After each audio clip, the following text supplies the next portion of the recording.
Hi, everyone. So today I'm going to talk about Cisco ASA firewalls and the story of journey, how I found a bug and how I exploited it. So I'm Cedric, working at HCC Group, doing vulnerability research, exploit development, and reverse engineering. And basically my main goal is to help the pen test team, because we have quite a huge pen test team, to basically weaponize exploit, so we can basically demonstrate vulnerabilities to clients, say, okay, you need to patch, basically.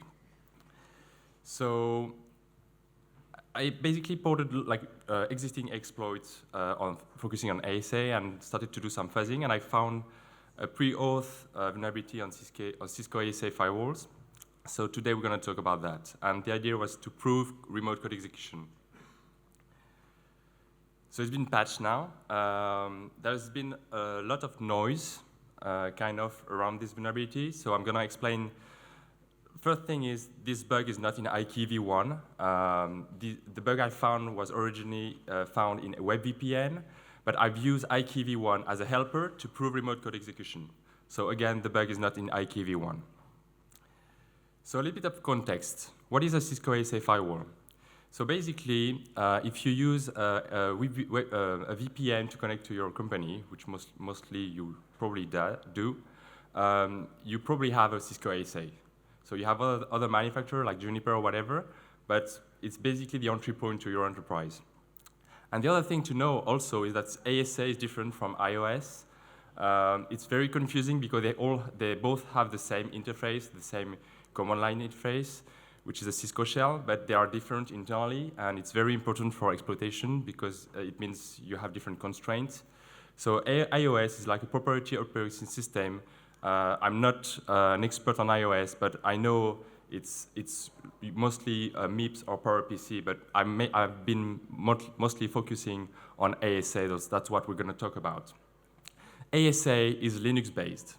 So it's basically a Linux, like any Linux, normal Linux, with one single binary of 40 megabytes, and called Lina, and that contains everything. And because we're talking about router, it contains the actual network stack, meaning if you're on Linux, you don't have any network. It's the actual Lina binary that gives you this network and does everything.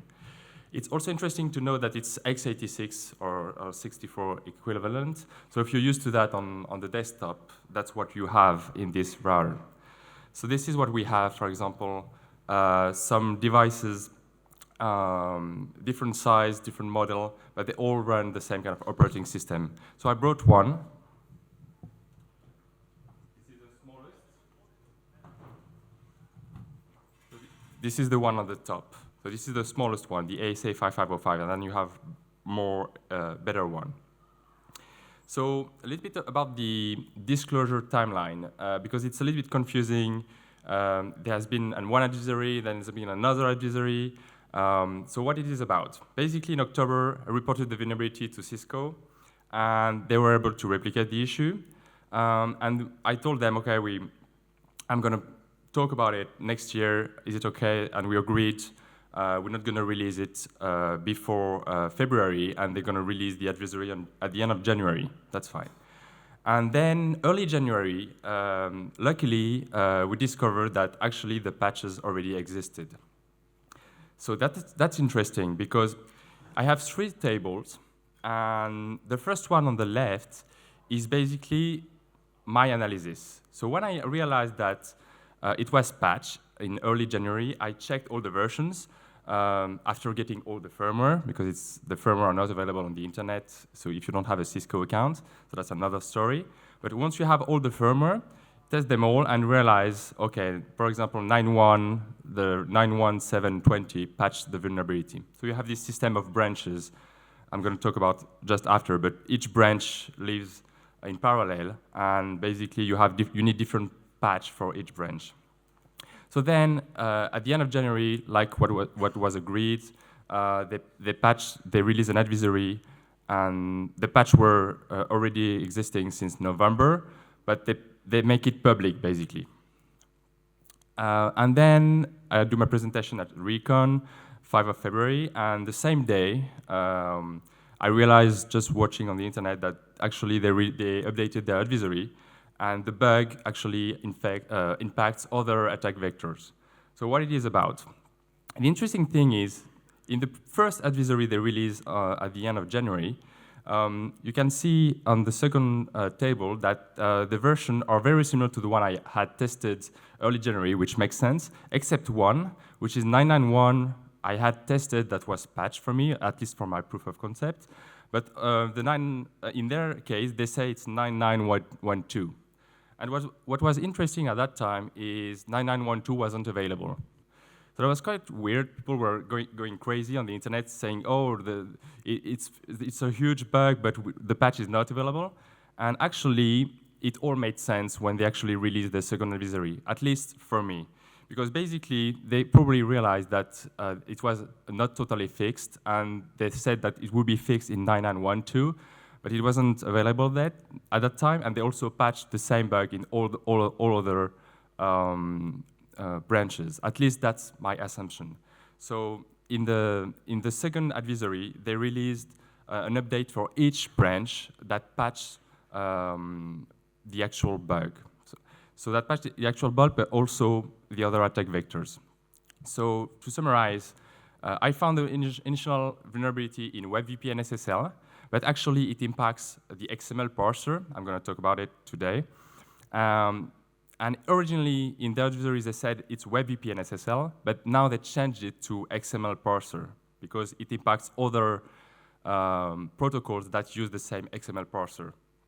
So originally, it was all the Cisco ASA that are on this list, except the new one, Firepower, that probably have some attack vectors that weren't WebVPN. I haven't checked, but that's my guess. And on the right, all the actual attack vectors. So the only one I had found, basically, kind of, is the AnyConnect and clientless SSL VPN that were basically the SSL VPN that I've used to exploit the bug. But all the other attack vectors are either local or remote, like the IKEv2 one, but some of them are local, so they're probably, the impact is probably less.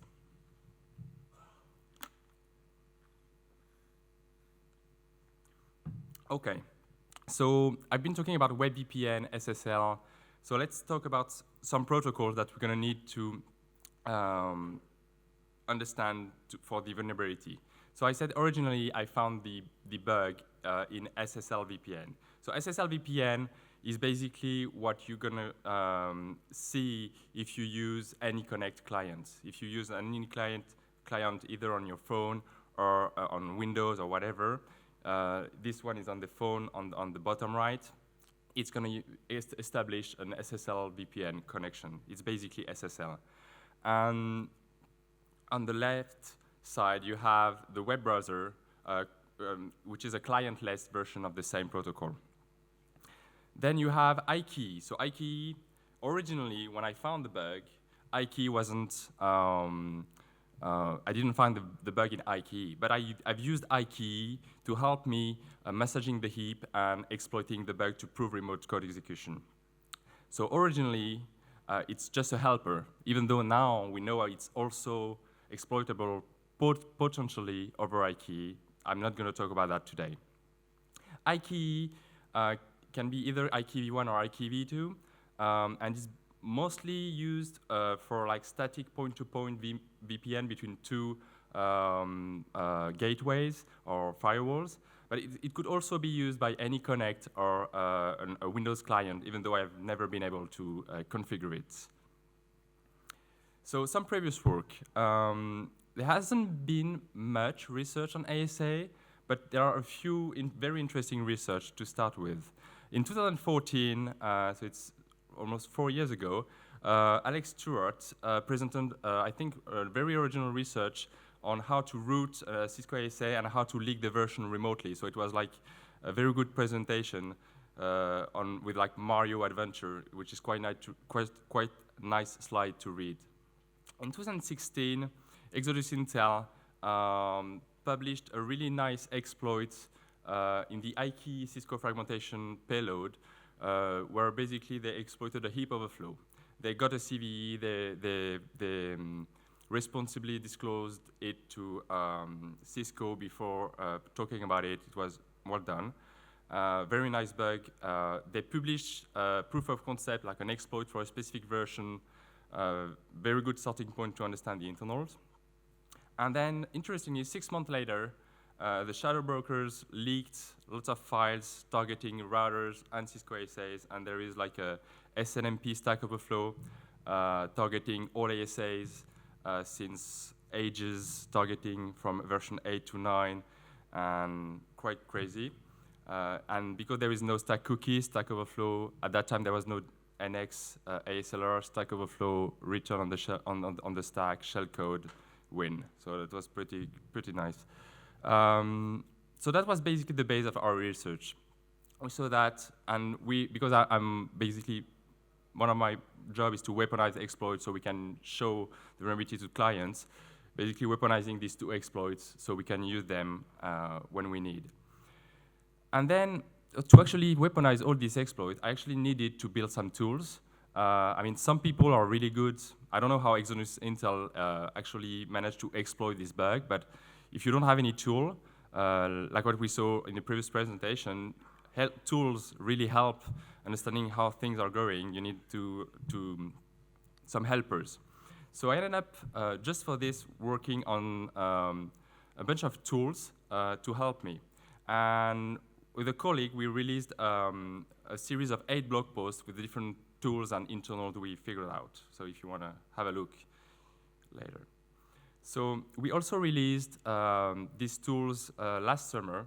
And so we named them ASA tools, and it's basically 6 tools.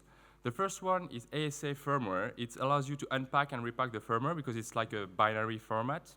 And it allows you to inject a GDB server or unpack the firmware to actually mine the firmware and understand what mitigation is in there and whatever, because you have like 200 different firmware, so if you want to know which one has a latest mitigation, for instance. And then we have ASA DBG, ASA debugger, which is not really a full debugger in that we don't implement the whole debugging stack because we rely on GDB. But it's basically a wrapper on top of GDB that allows you to connect to the GDB server and have a nice interface. And we also support both QEMU debugging and the real hardware. The real hardware, you have the serial line, so you can debug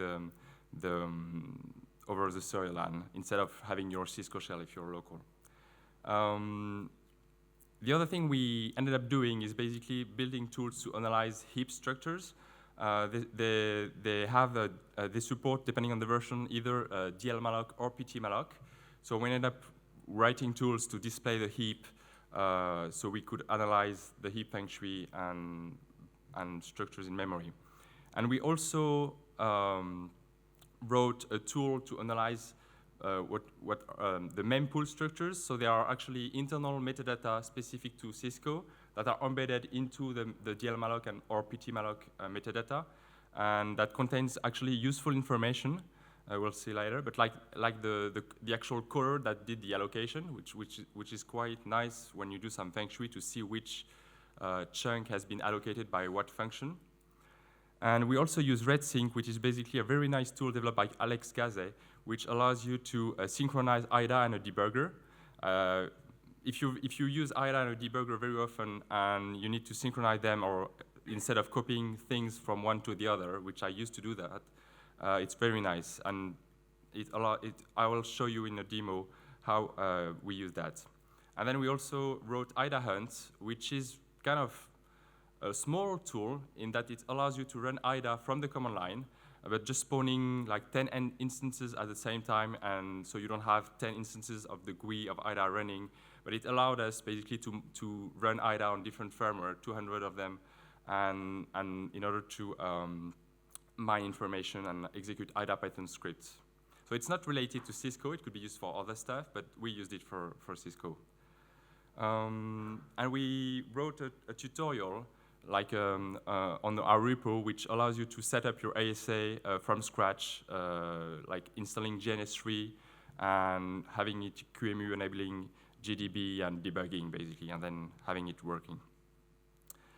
So this is basically what we have. So this is a quick demo to show you the debugging environment that we use to basically weaponize the exploit and then actually exploit the bug I'm going to talk about today.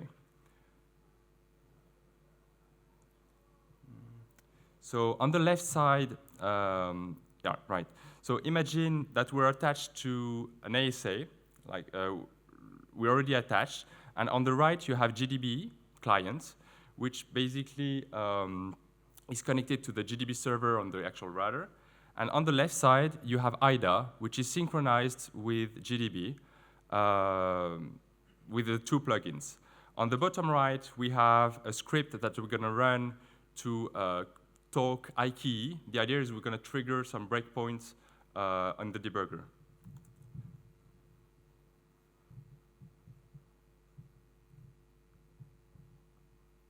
So we send different packets, and now it triggers a breakpoint. So maybe you saw on the right IDA change color.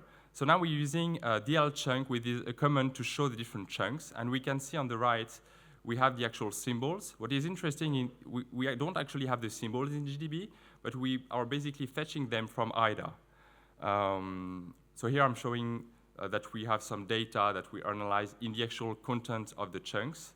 And if we do a regular backtrace, we don't have the symbols, but if you do the beautiful backtrace that we implemented, we're fetching the symbols in IDA, and we have this trace. So it's a lot easier to debug. And if we step by step, it's going to step in the graph of IDA. So this tool works for other debugger. I didn't write it. It's Alex Gaze, but I mean, this tool helped me working with ASA.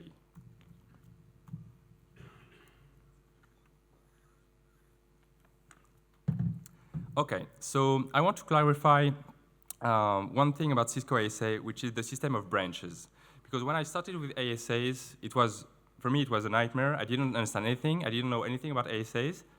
And the system of branch is, at least to me, it was completely not intuitive. You have different versions, okay? 7, 8, 9, 1, 9, 2, 9, 3, 9, 4, and 9.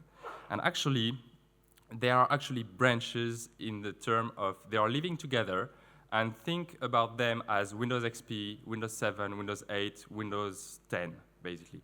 So they have different mitigations, like Windows, and they live together. And some of them are end of life. So that's interesting. It's not intuitive because they are just numbers, I think, and some of them are still patched. Okay, so if you're on the 9.0, your end of life, you're not going to have the latest patch. If you're 9.1, you're patched, but if you're 9.3, you're end of life as well. So avoid 9.3, 9.5, but stick on the other one. But interestingly as well, you have this kind of thing for different bugs. You'll have different versions that you need to be aware of to actually have the actual patch for the branch you're interested in. It's not about having the highest number, it's about having the right one on your branch. And actually, I wouldn't recommend all the one in yellow. The reason why is because version above 9.5.1 only have ASLR. So we're able to basically mine all the mitigations by using ASA firmware tool that we brought. And also some version below 9.3 or 9.4.3, depending on the branch, don't have NX. So you end up actually, if you really want the latest mitigation, you want to be above 9.6, 9.3, well, 9.3.2, but because of the latest bug I found, you want to be on the 9.6 branch now. So ASLR and NX is enabled after 9.5.3, and right. So the last thing to discuss is basically what we're gonna talk about today. The exploit I'm gonna show you only works at the moment on dlmalloc without NX and without ASLR. So it shows one thing is that even though there is like a known method to exploit the bug, if you stick on on the latest version, you raise the bar and it's a lot harder because basically you need to leak ASLR remotely, like what Eternal Blue or Eternal Romance actually need to do, which is a harder problem. I'm not saying it's impossible. I'm just saying it raised the bar, definitely. So the bug is not in IKV1. The bug, I exploited in WebVPN, so it crashed in WebVPN, and I'm using IKV1 to massage the heap and get remote code execution. So earlier, the title of the presentation is Robin Hood against Cisco ASAs. Why Robin Hood? So originally, I was like, OK, I need to leverage IKE to exploit the bug. And interestingly, some really old devices only have 50 IKE sessions available. And if you want to massage the heap, it's a constraint because you cannot send as many packets as you want. But if you have like a more expensive device, you're going to be able to create more sessions. So why am I saying you can only send less packets? Is because basically I'm going to leverage IKE fragmentation. And IKE fragmentation, you have a limit of 8,000 bytes per session. And so the more sessions you have, the more feng shui, the exploit is going to be more reliable on these devices that are more expensive. And I found it cool. Like, oh, it's actually possible to exploit like the big giants with like really expensive devices that have lots of sessions because it's going to be more reliable. And basically with my exploit, I'm going to basically be able to rob from the rich and give to the poor. So I'm like, OK. Let's call it Robin Hood.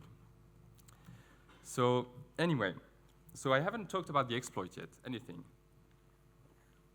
So let's get started. How did I find the bug?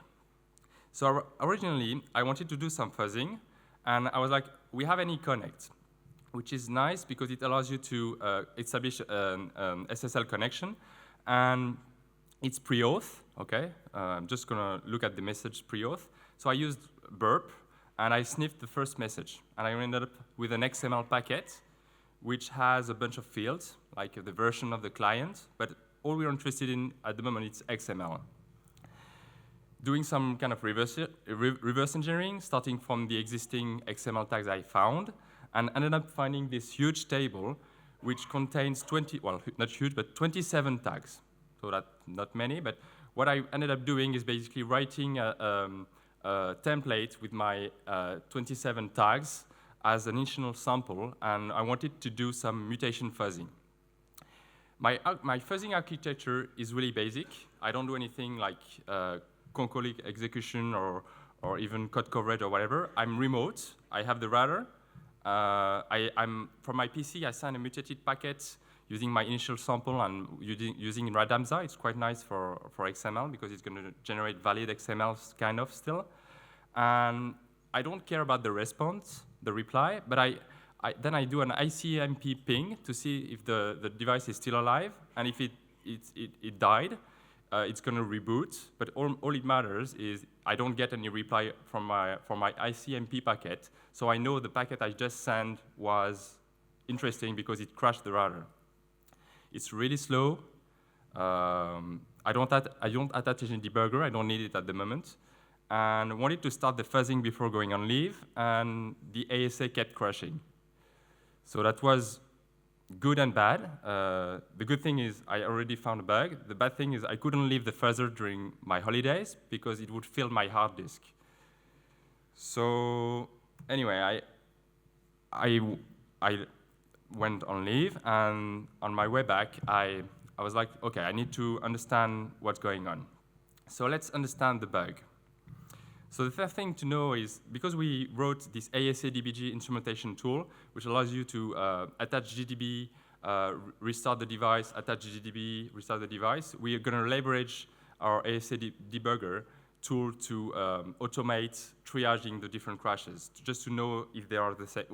We assume they are all the same crash, but it would be nice to be sure.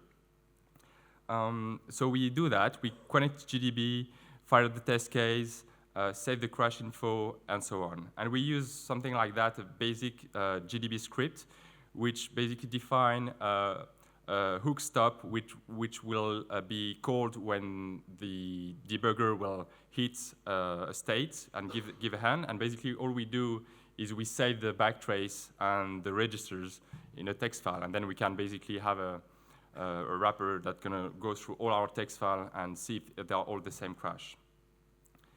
So yeah, so we got what we thought. They are all the same crash, which makes sense. So here you have a screenshot of the actual instance. It's QEMU because I fuzzed it on both ASA and ASAV, which is the virtualized ASA in QEMU, and I tested it on both 64 and 32 bits. So it was interesting to find the same bug. So from that, you know they are all the same crash. You take the smallest sample, so you have something like that, which has a bunch of XML tags. And basically, I ended up manually removing tags to see which one was interesting or if there was anything interesting. Could have automated it, but I tried manually first, and it ended up being quite quick, so that's why I didn't automate it. So, and that's what I got. So it's basically a config auth, which is basically the wrapper, like the thing you need to send, so it accepts your XML packet.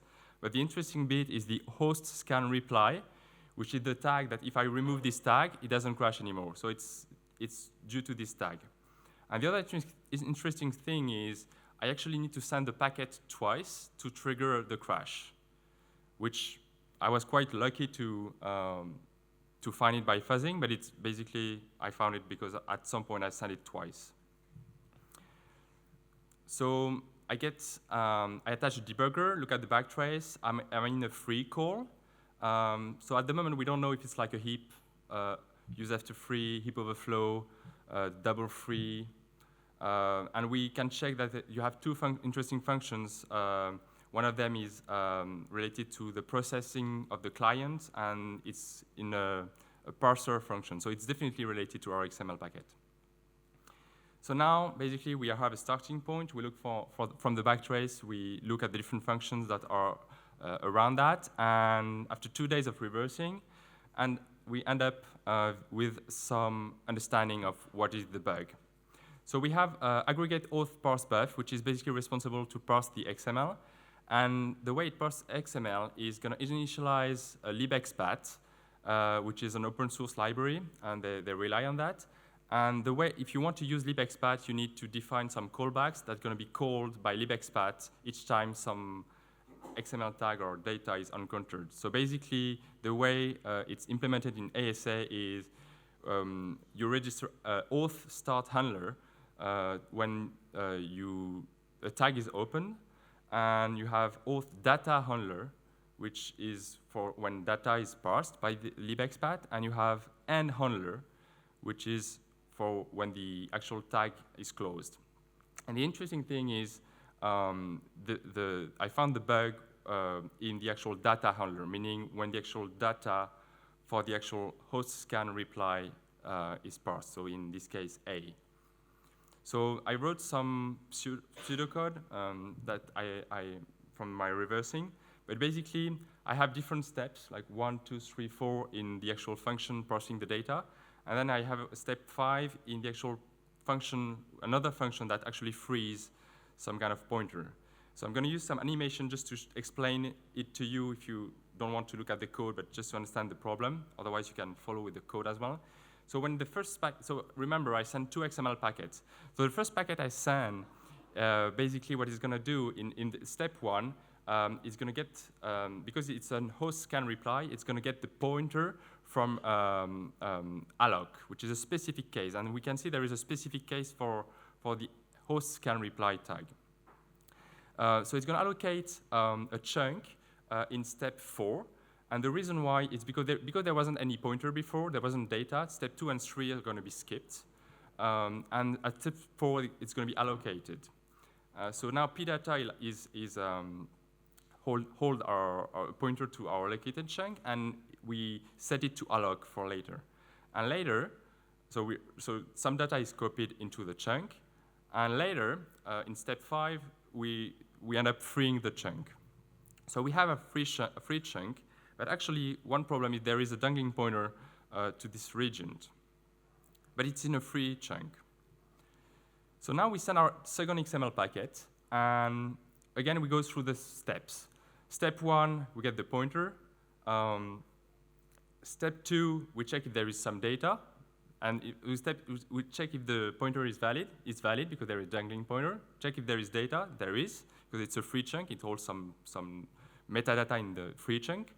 And then we check step 3 if there is some previous length. Yes, there is, because there was some data. And we end up calling string cat to append the data into this free chunk. And then we return. So we don't reallocate anything. We just append some data in the free chunk. But what is really interesting is later in step 5, we're freeing a free chunk again, resulting into a double free. So now we know it's a double free. And what is interesting is we know it's a double free, but also for 2,000 bytes, because the malloc is 2,000 bytes. So here we don't overflow any memory, like 2,000 bytes, the check. I don't show it in the actual code. The 2,000 bytes is fine. They check the size, but it's just, we have a constraint with the double free. It operates on the 2,000 byte chunk. So just how our fuzzer found it, because there is inline metadata for allocated chunk and free chunk, but they are different. Basically, when you free a chunk, there is some check on the metadata that is actually a valid allocated chunk. And because we do a double free, the metadata is wrong, and it ends up resulting into an assert. Hence, why our fuzzer found the bug. OK, so we have our bug. We know it's a double free. How do we exploit that? I ended up using a technique. Because I've been working on iKey, and I know it's quite nice to do some heap feng shui and leverage interesting structures in memory, I ended up using iKey. So let's do that. And let's do it like Robin Hood, using as many sessions as we can. But our ultimate goal, before getting remote code execution, is to trigger some mirror writes. So I call mirror writes a special write primitive due to double linked list pointers. The idea is, in red, you have, the example is an allocated chunk, and so you have the dlmalloc header, which is pref, foot, and head, and underneath, you have the actual mempool header, which is specific to Cisco. And for Cisco chunks, you have a special double linked list for allocated chunk. So if you've done some heap exploitation, usually you have double linked list for free chunks, like for free list. But here we are actually talking about allocated chunks. The idea is they can track allocations to know what stack. Is it iKey that is taking lots of memory, or is it SSL? So they can track who allocated what. And so from an exploitation point of view, these pointers are really interesting because we can, if we can corrupt them, when an allocated chunk is going to be freed, this chunk is going to be removed from the double linked list, and we can potentially get a mirror write primitive. We call it mirror because they're going to be two operations, two write operations. And one of them is going to be useful, and the other one is going to be a side effect. The interesting thing is this actually was exploited already by Exodus Intel in 2016. And it's possible because there is no siphon linking, and we were able to abuse it still. The other thing to know is that even though the dlmalloc or ptmalloc would have siphon linking, the Cisco mempool doesn't have siphon linking. So our strategy, before we go through different steps, is we want to massage the heap to do some feng shui. We want to leverage our double free primitive. We're going to see that we call actually repeatable free primitive. And then we want to basically corrupt some data on the heap in order to create a confusion state and then overflow some memory in order to overwrite the pointers that we want the mirror write primitives of. So it's quite like a complicated process. So I'm going to explain how basically to work from nothing, no primitive, and basically build primitives one on top of the other. So first, if you're not familiar with iKey reassembly, basically the idea is a little bit what was explained in the previous talk is you send different key fragments, and they're going to be reassembled into another packet. And here the idea is you send sequence number 1, sequence number 2, sequence number 3, and the last one has a special bit indicating it's the last one, and that's when it's going to be reassembled. And this was used to exploit the bug by Exodus Intel, because the bug was in the key reassembly. But actually, the key reassembly is a nice primitive if you can corrupt things, because we can. I'll show you why it's interesting. But basically, what we learned from the previous bug is that key fragmentation is also a nice, reliable feng shui mechanism. I'll show you right after. And that the reassemble packet length, which is used for when you actually receive the last frag, to actually allocate the packet to hold the different fragments, it's updated each time it receives the fragment. So let's say we receive the first fragment. You're going to have somewhere, it's going to store the length of the first fragment. And then we receive the second one, it's going to add that to the length. And then the third one is going to add that to the length. And now it's allocating the reassemble packets, but it doesn't check the previous length for the fragment. It's just using the one it has computed, right? And we're going to see that if we are able to change the length of one fragment before we trigger reassembly, we can potentially do something wrong, because the reassemble length is going to be trusted. But anyway, the normal way is basically to copy all the fragments, and everything is fine. So the other constraint we have with key, I said earlier, is we can't send more than 8,000 bytes per session. And this can be annoying, because we have another constraint on the actual XML buffer, which is our double-free bug, which we're going to call repeatable free just after. But basically, because it's on a 2,000 bytes chunk, if we do a heap feng shui just on 2,000 bytes, we end up, we want to spread send lots of 2,000 bytes packets to fill all the hole and have our deterministic layout, but we can only send 4 per sessions. So you need lots of sessions to actually massage the heap, right? And the other thing is, it also limits how many mirror writes we get, because our ultimate goal, we're gonna show that. But if we work out with 2,000 bytes chunk with a feng shui, and we have an overlapping, at some point we get a hole, and our goal is to corrupt some target chunk, we're not going to be able to corrupt many of them, because we need to replace this overlapping chunk with an key fragment, which needs to be less than 8,000 bytes, which is the maximum.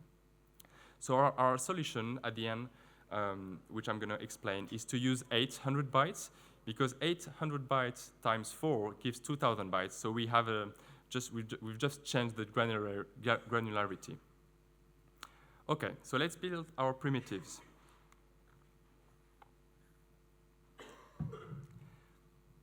So first primitive we want is to create holes. So we're going to use 2 sessions. The first one is going to basically be used to send different fragments to fill all the hole, and at some point we're going to have some adjacency. So everything I show you is key fragments, right? And at some point, when we have some adjacency, we can send another fragment from a different session. So I'm using different colors to show you different sessions. And then I can just have another fragment after, just so my session 2 fragment is in between. And now, basically, what I'm going to do is I'm going to trigger reassembly for the session number 2 in red. And the idea is, because it received the last frag, the idea is it's going to actually trigger reassembly, because it's gonna think it needs to reassemble them all, and it's gonna copy my 2 fragments into my reassemble packet, and so it's gonna fail because I didn't send any valid key packet at the end in the actual data. But what matters here is that we created a hole, because the actual fragment itself is not needed anymore, and it's gonna be freed. So we end up having a hole controlled in the middle of packet we send and know are going to stay in memory. So I'm using the dot square to show a free chunk. So we are able to, our first primitive is to create a hole. We can create a hole. The second thing we actually need to do, which I didn't do at first, but I ended up doing it because it would improve my feng shui, is basically every time later when we're gonna want to work with like our 800 bytes chunk to do our feng shui, lots of small allocations end up being made in addition to our 800 bytes, and to avoid having them mess up with our feng shui, because what we want basically, the first line is the different fragments, 800, all next to each other, but we end up having some small allocation like in the second line in blue that end up being in the middle and that mess up with our feng shui. We want to avoid them. So what we end up doing basically is to previously create a small hole, so next time we send our fragment, the small blue chunk will go into our holes and we'll get the adjacency we want on top. So basically, how do we create hole? But we just use the same technique as we explained before. So initially we send 70 bytes fragment chunk in 2 different sessions, and we just alternate the packets. And at some point, we just reassemble session number 2, and we get lots of small holes. And that's enough. Next time we want to send our 800 bytes chunks, all the small blue chunks will go inside the small holes and we'll get adjacency with our black fragments. So from now on, we can get some adjacency for our fragments. So the primitive number 2 that we have is basically the one due to the bug. So it's a double free vulnerability, but actually this primitive is a lot more powerful than a double free primitive. And it actually is funny because it's similar to the bug that was presented earlier. We can call it several times because I said earlier we can send a different packet to trigger a free, and if we reallocate something in between, we can actually free it and then reallocate, free it. So it's like a good, very, very, very strong primitive. So let's say we have our hole. We have our 2000 byte hole. We send our XML packet. It's allocated into our hole, but we know it's going to be freed. There is a dangling pointer. Now we send a fragment for a session, okay? For now, we leave a free hole. I'll explain why later. But basically, the idea is the session fragment and the dangling pointer point to the same memory region. Now we send our second XML packet, and it's going to trigger our repeatable free primitive. It's going to free our actual IKEY packets, and now what we can do is send another fragment from another session and confuse our initial pink fragment with a purple different fragment. So now we have an interesting state, right? We have a confused state, or a confused fragment, the pink one. So that's basically what we have. So I'm showing basically the output of DL chunk, and it shows you on top you have the actual pink one, which is the initial fragment that we send before freeing it. And we can see on top that it's allocated because it's M for malloc. And then underneath, we have a free chunk of 10 bytes. And we can, if we print the actual content of the chunk, we can see that the payload length of the IKEY header is 1FE6. And later, we do our repeatable free, we reallocate a different chunk from a different session, and now we can see we replaced it with a payload length of 1FF2. And basically what happens is we confuse the pink session fragment and we increase its length. Because of the alignment, we just overrode the memory with a different length. And in memory, it thinks the payload length is different. So the trick really here is really to leave a small fragment, a small free chunk after S1, and we get our confused payload length. So this is our third primitive, confused fragment length, that we get from the repeatable free primitive from the previous one. Our fourth primitive is actually similar to what Exodus Intel did to overflow IKEY v1. So even though now all the bugs that they found are patched, we're going to actually use a trick which is quite similar. The idea is basically to abuse the previous primitive where we change the length of a fragment to actually overflow some memory when we reassemble the packet. So again, the reassembly, the normal one is to send different fragments and reassemble them into the actual reassembled packet. But in our case, what we want to do is basically send our fragment like the normal way, okay? It's going to update the reassemble length in memory. And now that the length is computed, basically what we want is we want to increase the length of one of the fragments. And what's going to happen is it's going to reassemble the packet with a fixed size, which capital N is N plus P.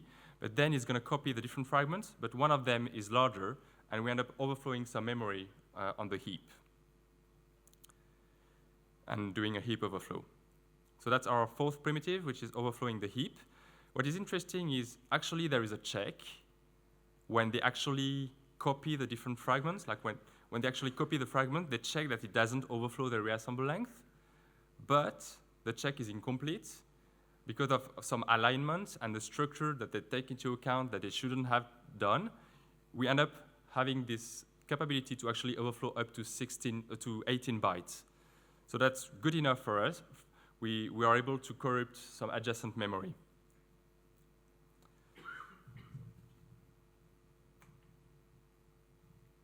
Okay. So I'm going to do a demo, going to try to exploit this ASA 5505 that only has 25 IKEY sessions live. I do have a video if it doesn't work. It's not 100% reliable. But before, I'm just going to show you the different steps to summarize. So the idea is we want to use different IKEY1 session. Okay? So on the right, on the top right side, we're going to have the different sessions with different colors to say that they are part of different sessions. On the bottom left, we have, on the bottom right, we have the heap, different things going on the heap, somewhere on the heap. And on the bottom left, we have somewhere where we have some adjacency. That's where we're doing our feng shui. So we send a bunch of IKEY fragments, which are to fill all the hole in blue. And then we send different fragments adjacent, because we filled all the hole, that's going to be allocated that are part of the same session. So I'm using green to indicate a session that's going to be used later to create a hole. And here I'm using 4 of them because 4 times 800 gives 2,000 bytes, which is the size of the repeatable free primitive. So I want to create later 2,000 bytes. But for now, I'm just sending different fragments that's going to be adjacent on the heap. And here I'm sending from another whole creation session, like another green, not the same as the J1, but with like 5 of them. We're going to see why. And basically, the K1 is going to be used for the reassembled packets. And because it's going to be used for the reassembled packet, and we're going to overflow some memory, then we send different fragments. That's going to be basically our fragment that we target to corrupt the linked list pointers to trigger our mirror writes. Okay, so we have this layout, and because we want to check that it works, we use DL chunk to show that we have the layout we want. So if you don't want to follow the actual tool, I'm going to show at some point the output that our tool shows us so we can debug the actual feng shui. But basically, this is quite handy, I mean, at least I think, to show that our feng shui works and we have the actual layout that we were expecting. I'm using -p to indicate that it's going to show the actual content of the chunk, and that's why we see the IIJJ, because we're actually showing the actual content of the actual chunk. So now we are going to do our exploits. So we send our last fragment for the J session, and it's going to basically reassemble the J session. It's going to create a 2,000 byte chunk, which is free because reassembly occurred. So we can see in bold, it's a free 2,000 byte chunk. And now we're sending our XML packet. It's going to fill the hole because it fits the size. And now it's going to free the chunk as well due to the free at the end of the handling. Now we send our first fragment into a different session, and that's going to be the one we want to corrupt. It has a free chunk after, because it's smaller than the actual chunk, and then we trigger our repeatable free primitive to free the actual fragment that we just send. So we see it's freed now, and what we do is we send our replacement fragment to overwrite the previous fragment, and we've corrupted the actual session fragment, and this is the payload length I showed earlier. So now we basically corrupted the length of S1 with like the actual length of S2, so it's increased. And now what we want is trigger reassembly of the session 1, but we need to create a hole first. So we reassemble the K session, which is 2,800 bytes, and it's going to basically create a 2,800 byte hole. So now what we do is we reassemble the session number 1, and because we increased the size of one of the chunks, the actual buffer that's going to be reassembled, that's going to be smaller than what's going to be actually copied. So we're going to end up allocating a we're going to end up allocating a buffer which is smaller than what we're going to copy. And we end up being able to corrupt the free chunk, which is right after, and basically increase its size from 30 bytes to whatever we want, because we control the data we want that we use to corrupt this chunk. So now basically what we have is we have a free chunk which was increased in size, and because the reassembled packet is going to be freed because it's not valid data, they are going to be coalesced together, like the one in pink and the adjacent free chunk. So we end up having 2,800 plus 2,000, and we'd end up having 4,800 bytes, which basically encompass the following chunk. And basically here we win, because we can replace this hole with like control data from another IKEA sessions, hence the Robin Hood technique. But basically we corrupt all the adjacent chunks, and we corrupt all the maple header and all the linked list pointers, and we can basically have a mirror write primitive from now on. So let's get our mirror writes. We send the last fragment to reassemble the different session. So reassemble the P session. It's going to trigger the first mirror write. So the first thing we do is we disable check heaps. The reason we disable check heaps is because there is a mechanism that checks the heap, and disabling it allows us just to make sure it's not going to stop us from the exploits and just reboot the router. Then we send 3 of them, and the idea is to actually write a trampoline somewhere in memory to give us a way to execute some kind of shell code. And the last one we use, basically, it's to overwrite a function pointer that's going to be used the next time you want to initiate a Nike session, because then we can basically send a Nike session and get a code exec. So the idea is we curve this function pointer, and now we can send our IKEA init packet. It's going to basically go through the parsing through this function, but we patched it. So we're going to basically go through our trampoline, and now basically it's going to, with a bunch of dereferencement, to basically jump to our packet and execute our packet. And we win. So I have a demo.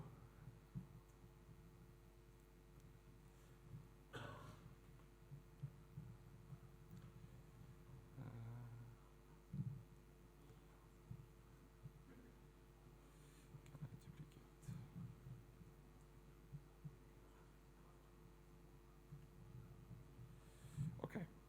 So on the right, I have both are the attacker. I'm remote, and basically, so I'm checking the router is alive. And now I'm going to trigger the exploit. And on the right, I have a shell waiting for me to connect, and I have a shell.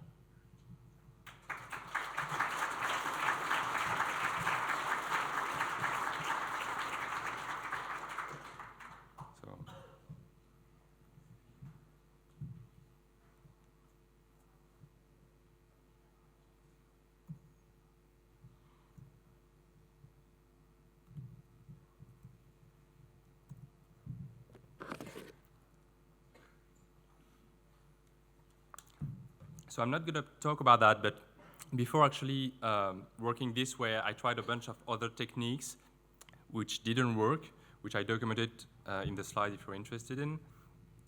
But basically, the interesting thing is it took me basically 2 weeks to actually build the exploits. But obviously, it took me months before to actually write the tools that help me understanding the layout and stuff before. So just as a conclusion, what do we learn from that? So the interesting thing is, at first, I was trying to do some fuzzing, but actually, I find it a little bit lame to call it fuzzing because it was just sending the actual tag that it was supported would have been enough to actually find the bug. So in our case, Radamza was useless. The exploit currently works on 32-bit. It would be easy to port on 64-bit for the same versions that don't have NX and ASLR. The challenge is more complicated with ASLR because you need to remotely bypass ASLR, even though I have some ideas. It's a 7-year-old bug. I don't know what you think, but for me, it means nobody looked at it because I was quite lucky to actually find this bug by just trying things. And one thing I learned from it is that IKV1 is really powerful in order to leverage interesting states on the heap and to do some feng shui. Even though it's not 100% reliable, it works quite nice, especially that Cisco ASA, if it crashes, basically it's going to reboot, and then you get basically a fresh state where you know it's going to work like 99.99%. So, like I said, I've used WebVPN for the actual bug, but I've used IKV1 for the feng shui. So it would be nice to see if it's possible to actually exploit it just using WebVPN only. And now that Cisco told that there are other attack vectors, actually having it working just on IKV2 would be maybe good. And the last thing is, for the next steps, is basically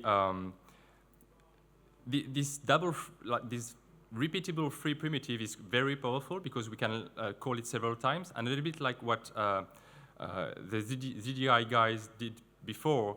It would be nice to use this repeatable free to basically get a leak back and bypass ASLR remotely. And maybe find other bugs like using real fuzzing. So just if you want to protect against 0 days, or if you just want to advise your clients what to use, just use the one in green. Just stick on the version with ASLR NX. This one. Make sure you're patched to this bug if you want. And yeah, I want to thank my colleague who helped developing the tools, Cisco Search for handling this, and lots of people for providing feedbacks for my previous presentation so I could improve it for this one. And thanks you very much. If you have any questions.